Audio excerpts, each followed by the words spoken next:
మీ business ఏదైనా మీ ఊర్లో promotion చేయాలంటే అది సుమన్ టీవీతోనే సాధ్యం. ఇప్పుడే సంప్రదించండి.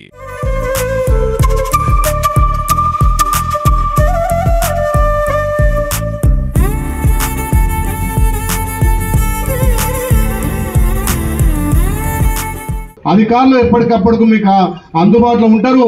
ఎవరైతే ఇప్పుడు లిస్టులో పేరు రాని వాళ్ళు, ఎవరైనా కొంతమందికి కుటుంబంలో మిస్ అయిన వాళ్ళు ఉంటే కూడా మళ్ళీ నమోదు చేసుకోవచ్చు. మనం రేషన్ కార్డు కూడా ఇది నిరంతర ప్రక్రియ కాబట్టి ఇది ప్రజాపాలన. ప్రభుత్వం మన గౌరవ ముఖ్యమంత్రి రేవంత్ రెడ్డి గారు ఏదైతే ఇచ్చిన హామీలతో పాటు ఒకవైపు అభివృద్ధి, ఒకవైపు భరోసా ఇచ్చుకుంటూ మనం ముందుకు పోతున్నాం. కాబట్టి ఆలయ నియోజకంలో మొదటగా చైతన్యవంతర గ్రామం మంతపూర్ నుంచే స్టార్ట్ చేయాలనుకున్నాం. ఈ మంతపూర్ గ్రామంలో ఇంత పెద్దగా వచ్చి ఈ ప్రజాపాలన గ్రామ సభకు హాజరైన మీ అందరికీ ప్రత్యేకంగా ధన్యవాదాలు.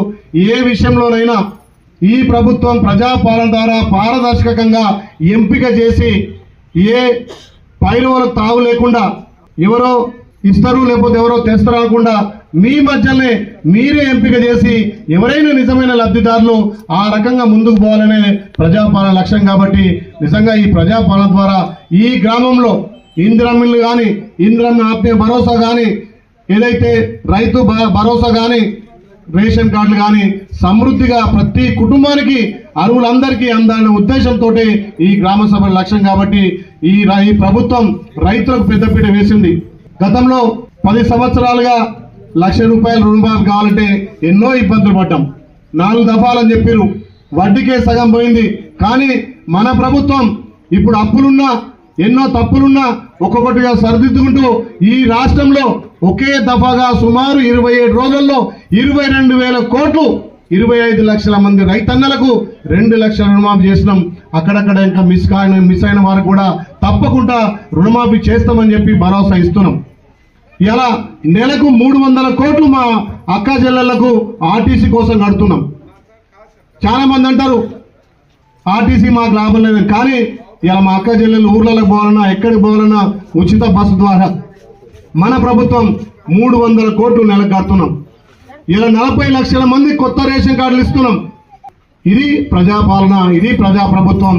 ఇంకా చాలా మంది కాంగ్రెస్ పార్టీ రాగానే ఎన్నో ఎక్స్పెక్ట్ చేసి అయ్యో మా స్కీములు అంత లేవు, అయ్యో లేట్ అయింది అంటున్నారు. మరి గత 10 ఏళ్లుగా 7 లక్షల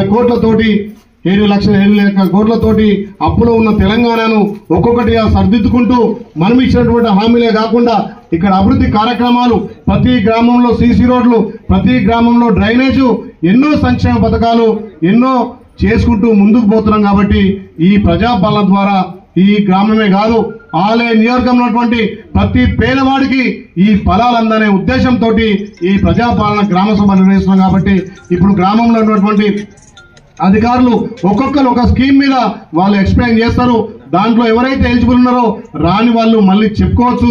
వచ్చిన వాళ్ళకు ముందు లిస్ట్ వచ్చింది, అయ్యో మాకు రాదని ఆపవద్దు, నేను భరోసా ఇస్తున్నా, నేను మీకు అండ ఉంటా. ప్రతి కుటుంబానికి ఎలిజిబుల్ ఉన్న వాళ్లకు రేషన్ కార్డు, ఇందిరమ్మ ఆత్మీయ భరోసా, అదేవిధంగా రైతు భరోసా, అదేవిధంగా మీకు అందాల్సినటువంటి ఫలాలన్నీ కూడా అందే వరకు మీ బిడ్డగా పనిచేస్తా. కాబట్టి మీరెవరూ అధైర్యపడద్దు. తప్పకుండా ఈ గ్రామాన్ని ఈ ఆలయ నియోజకంలో రోడ్ మోడల్ గా తీసుకొని 100% ఫలాలు అందే విధంగా నా వంతు ప్రయత్నం చేస్తా అని చెప్పి మాటిస్తూ గౌరవ ముఖ్యమంత్రి రేవంత్ రెడ్డి గారి నాయకత్వాన ఈ ప్రజాపాలన అందరికి సంక్షేమాలు అందాలి, అందరికి ఫలాలు అందాలి.